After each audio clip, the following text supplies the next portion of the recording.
동북아 안보 차원에서 본다면 이 협정을 지켜나가는 것이 굉장히 중요합니다. 그리고 이런 논리로 일본을 설득해 나갈 필요도 있어요. 그리고 일본 측도 이러한 변화를 의식하지 않을 수는 없어요. 이미 센카쿠, 떼어이다오 분쟁을 통해서 일본은 직접 이 현상을 경험하고 있기도 합니다. 근데 영상에서도 잠깐 나오긴 했는데 센카쿠 갸오이다오 그 분쟁이 어떤 거예요? 센카쿠는 일본명이고 중국 쪽이나 대만 쪽에서는 떼어이다오라고 부릅니다. 항상 두 개를 같이 얘기하더라고요. 네. 분장선입니다. 분쟁이 있는 지역이기 때문에 두 개의 명칭을 같이 붙여지는 거죠. 이 센카쿠 열도는 지금 현재 중국과 일본이 영유권 분쟁을 벌이고 있는 곳이에요. 2010년도 일본이 센카쿠 열도 해역에 침범한 중국 어선을 한번 납포한 적이 있어요. 이 뒤로 2012년도 9월에는 일본이 센카쿠 열도 섬 중에 3개, 민간 소유였던 3개 섬을 국유화하는 조치를 취합니다. 이후에 중국은 해경선을 수시로 진입을 시키고 그 소식들을 계속 외부로 표현하는 작업을 합니다. 자국 영토 주장을 뒷받침하기 위해서 꾸준히 명분을 쌓아왔던 것이죠. 中国海监首次在钓鱼岛及其附属岛屿海域开展的维权巡航执法，体现了我国政府对钓鱼岛及其附属岛屿的管辖，维護我国的海洋权益。尖閣は間違いなく歴史的にも国際法的にも日本固有の領土であります。能打仗，打胜仗，要确保战之必胜。 한일 이 협정이 종료가 되면 중국은 자신의 영역을 이 차에 어떻게 확대할 것인가 굉장히 고민할 것이고 그것이 현실적으로 나타날 가능성이 굉장히 높아 보입니다. 아싸 기회다 이런 거네. 딱 중국 입장에서 보면은 어떤 핑계, 어떤 명분 이런 걸 딱 잡아서 저기에 또 뭐 이렇게 플랜트를 꼽는다든지 왠지 그럴 것 같은 느낌이 살짝 드는데 근데 그러면은 중국이 취할 수 있는 어떤 이런 가정들, 어떤 상황이 좀 올 수 있을까요? 여러 가지 경우의 수를 우리가 생각을 해볼 수가 있어요. 먼저 배타적 경제 수역을 굉장히 넓게 주장할 수가 있습니다. 지도를 보시면 한국과 일본, 중국의 배타적 경제 수역 200캐리가 각각 표시되어 있어요. 근데 겹치네요. 많이 겹치는데요. 딱 보면 지금 뭐 일본이 뭐 JGZ에 대해서 그렇게 배짱 부릴 만한 또 상황은 아닌 것 같거든요. 다 넘어가게 생겼네. 네, 뭐 중국도 있고 그런데 자기들이 배짱 부린다고 다 가져갈 수 있을까요? 이제 그건 이제 저희들이 생각하는 우리의 마음입니다. 그건 네 우리 생각이고. 생각이구나.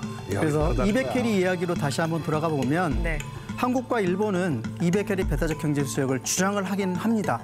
다만 서로 중첩되는 수역, 이 지역에 대해서는 대체적으로 중간선을 통해서 해양 경계를 나누자라는 입장이에요.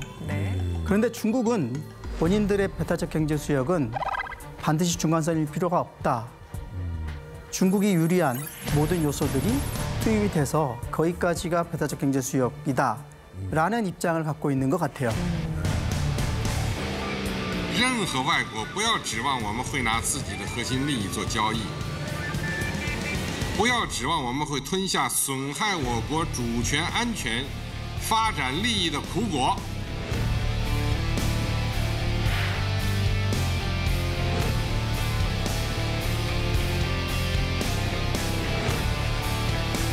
그러니까 경우에 따라서 동중국해 대부분이 중국의 배타적 경제 수역으로 주장될 수 있다라는 거죠. 선생님 더 무서운 게 조그맣게 저 핑크색 점선 얇은 거 있잖아요. 중국이 주장하는 대륙북 외측 한계 주장선. 저 뭐야?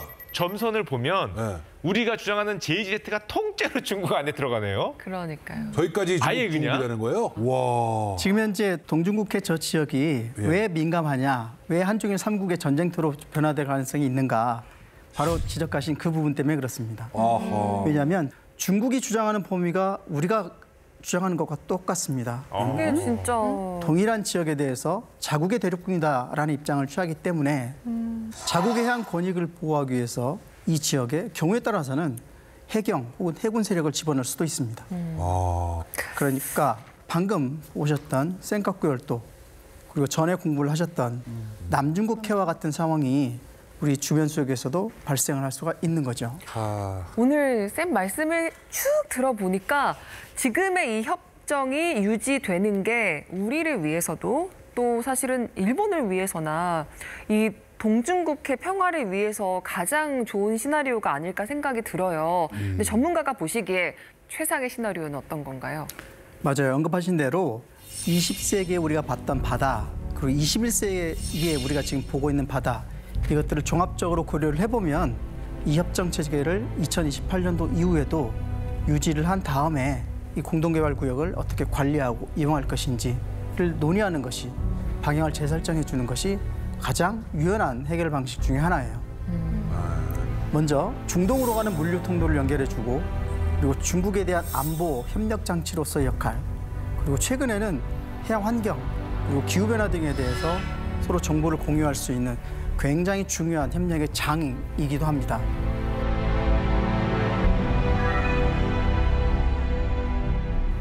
그래서 이 부분에 대해서는 한국과 일본이 상황이 변했지만 여전히 우리는 같이 갈 수 있다는 인식 변화가 필요해 보여요. 또 이를 위해서는 무엇보다 한일 양국의 정치인들이 조금 더 책임성 있는 역할이 필요한 때, 바로 지금이 그때라고 생각을 해요. 만약에 내년에 서로 아무 말도 없으면 어떻게 됩니까? 28년도 이후에도 기본적으로 존속이 됩니다. 통보를 하기 전. 근데 그럼 내후년에 통보할 수도 있고. 2028년도가 종료가 되면 그 이후에는 언제든지 통보를 할 수가 있어요. 그래서 내년에 통보가 안 왔다고 해서 안심할 건 아니고 지속적으로 이 부분을 어떻게 관리하고 서로 합의를 할 것인가는 계속 대화가 필요한 부분이에요. 연장을 할 건지. 제가 정말 이거 너무 유치한 생각이긴 한데 이렇게 방송을 해서 공론화를 하면 여기서 일본 쪽에서 그만하자 할 수 있으니까 조용히 지나가야 되는 거 아니에요? 조용히 있다가 무슨 소리세요? 뭐 일본이라는 나라가 때로는 아무 말도 하지 않는 것이 맞다. 야, 그거 KBS 보니까 나오더라. 야, 우리 바다가 어떡할 거냐 이렇게 같이 와서 얘기한다는 거예요. 이거는 정말 말도 안 되는 생각인 거죠? 아니요. 그런데 정말 잘 지적을 해주신 것이 지금 대륙붕, 특히 공동개발협정에 대해서 굉장히 많은 언론들이 이 부분을 다루고 있어요. 근데 이 다루는 이 모든 부분들을 일본, 중국에서는 계속 모니터링을 하고 있어요. 그래서 한국 정부가 어떤 입장을 갖고 있구나, 방향은 어떻게 가겠구나, 전략적인 그림은 이렇게 설정이 돼 있구나라는 거를 지금 이 순간에도 아마 계속 보고 있을 거예요. 신경은 어차피 쓰고 있는 거잖아. 그리고 마지막으로 우리 국민들께도 부탁드리고 싶은 말씀이 있습니다. 즉 7광구에 대한 오해, 여기에는 포함해서 남부대륙분 공동개발협정까지 다 포함을 해서 무엇이 진실인지 무엇이 사실인지 객관적인 틀을 잘 구분해서 우리가 알고 있을 필요가 있다고 생각을 해요. 먼저 7광구에 대한 자원평가가 과학적 근거 없이 너무 부풀려져 있다는 점은 협상을 진행할 때 굉장히 우려스러운 부분 중에 하나예요. 자원 부존과 경제성 평가는 좀 더 많은 조사, 시추를 통해서 확인이 가능하겠죠. 두 번째, 굉장히 많은 오해가 있는 지점이기도 하고 저한테 많은 사람들이 가장 많이 질문하는 것 중에 하나예요. 공동개발협정이 종료가 되면 7광구 전체가 일본 것이 되는 게 아닌가. 그렇지. 아까 법대로 해갖고 일본이. 네, 맞습니다. 그런데 다시 한번 강조드리지만 이 공동개발협정이 종료가 될지라도 협정이 없어지는 것이지 과거에 우리가 주장했던 7광구까지의 대륙붕, 이거는 법적인 권한으로 여전히 살아 있습니다. 다행이네요. 근데 중요한 거는 일본 역시 이 지역을 자국 광구로 설정을 하고 있고, 즉 양국 주장이 여전히 중첩되고 있다라는 사실도 우리가 인지를 할 부분이에요. 서로 근거가 있는. 그래서 협정이 종료될지라도 너무 억울하게 생각하실 필요는 없어요. 오히려 냉정하게 그리고 객관적으로 우리 주장을 계속 관철시키고 주장하고 필요에 따라서는 목소리를 좀 높일 필요가 있는 지역이기도 해요. 그리고 마지막으로 바다는 절대 내 것을 상대방한테 어떻게 나눠주지 하는 고민의 장이 아니에요. 서로의 주장이 중첩될 수도 있는 지역이고 이 지역을 서로가 양측이 어떻게 조정을 통해서 합의를 할 것인가, 이 부분을 진행하는 작업이기 때문에 우리와 일본이 함께 고민해야 될 부분이기도 해요.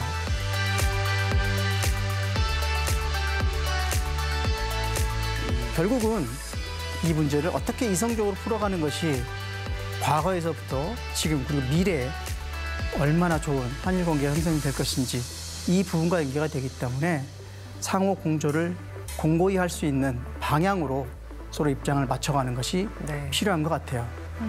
그리고 오늘 강연이 우리가 7강국 대륙붕에 대해서 좀 이해를 하고 제대로 바라볼 수 있는 그 계기가 되었으면 합니다.